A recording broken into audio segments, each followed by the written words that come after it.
Hi అండి, అందరికీ నమస్తే. ఇది దోసపప్పున జీడిపప్పు గుండ. నేను ఇది మటన్ కర్రీలో వేస్తాను. ఎప్పుడూనా మసాలాలు ఏమి వేయను, ఇది వేస్తాను. తర్వాత జీలకర్ర వేస్తాను, ధనియాలు వేస్తాను, వెల్లుల్లిపాయ, అల్లం తీసుకేస్తాం. ఇవిగో ఈ సామాన్లు ఇక్కడ ఉన్నాయి. జీలకర్ర, ధనియాలు, కొంచెం గసగసాలు వేసాను, అల్లం వెల్లుల్లి, ఒక ఉల్లిపాయ కట్ చేసి వేసాను. ఇది దూగుడుపోతు మాంసం అంటారు. ఇది 1/2 కేజీ మాకు 500 పడింది. 500 పడింది. కర్రీ అయితే చాలా బాగా వచ్చింది. సూపర్గా ఉంది కర్రీ మాత్రం. మాకు ఇక్కడ ఎవరైనా కట్ చేసి అది వేసేటప్పుడు మాకు ముందుగా చెప్తారు, కావాలో వద్దనేసి. మసాలా రెడీ చేసాను.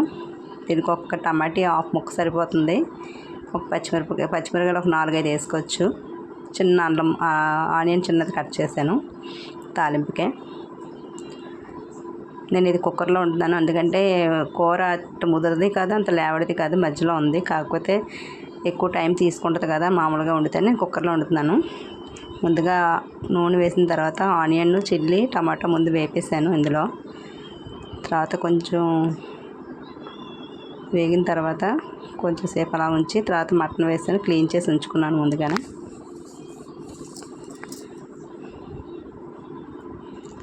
అది వేసుకొని 1 నిమిషం కలిపిన తర్వాత అది అలా కొంచెం కుక్ అవ్వాలి. అప్పటి వరకు మసాలా అది ఏమి వేయకూడదు. అందులో కొంచెం కల్లుప్పు, కొంచెం పసుపు వేసాను. వేసి కలిపి ఒక 5 మినిట్స్ అలా మూత పెట్టేసి ఉంచేయాలి.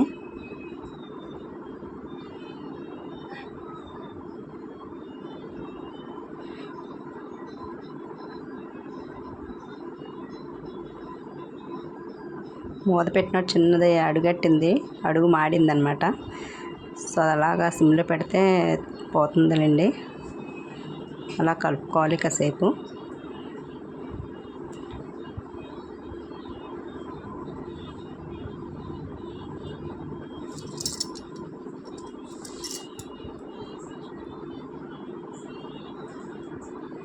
ఇందులో మసాలా ముద్దగా చేసుకున్నాం కదా, అది కొంచెం ఉంచి తక్కింది వేసేస్తున్నాను. కొంచెం ఎక్కువ అవుతున్నట్టు అనిపిస్తుంది, కొంచెం ఉంచాను.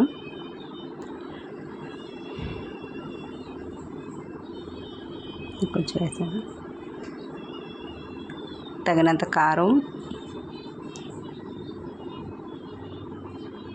మీకు టేస్ట్ తగ్గ విధంగా వేసుకోండి. నేనైతే 3 స్పూన్లు వేస్తున్నాను కారం. కారం వాసన పోయేంత వరకు వేపుకోవాలి, అలా కలపాలి.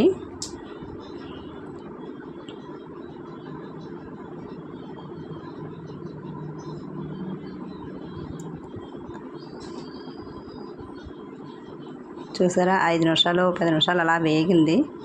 వాటర్ వేసుకుందాం. ఒక 4 విజిల్స్ వచ్చే వరకు పెట్టుకుందాం. 4 విజిల్స్కి కరెక్ట్గా ఉడికిపోద్ది. ఎందుకంటే అటు మొదటిది కాదు, అంత లేవడిది కాదు. కొంచెం లేవడిగా ఉన్నదైతే మామూలు కుక్కర్లో వండేసుకోవచ్చు. 4 విజిల్కి కుక్ అయిపోయింది. కొంచెం వాటర్ ఉంది కాబట్టి కొంచెం దగ్గరగా కుక్ చేస్తాను. నా ఛానల్ కొత్తగా చూసిన వాళ్ళు ఉంటే సబ్ చేసుకోండి, లైక్ చేయండి, కామెంట్ చేయండి, షేర్ చేయండి ఫ్రెండ్స్. థ్యాంక్స్ ఫర్ వాచ్ చేయండి, ఫుల్గా వాచ్ చేయండి. Thanks for watching. Thank you so much. By all.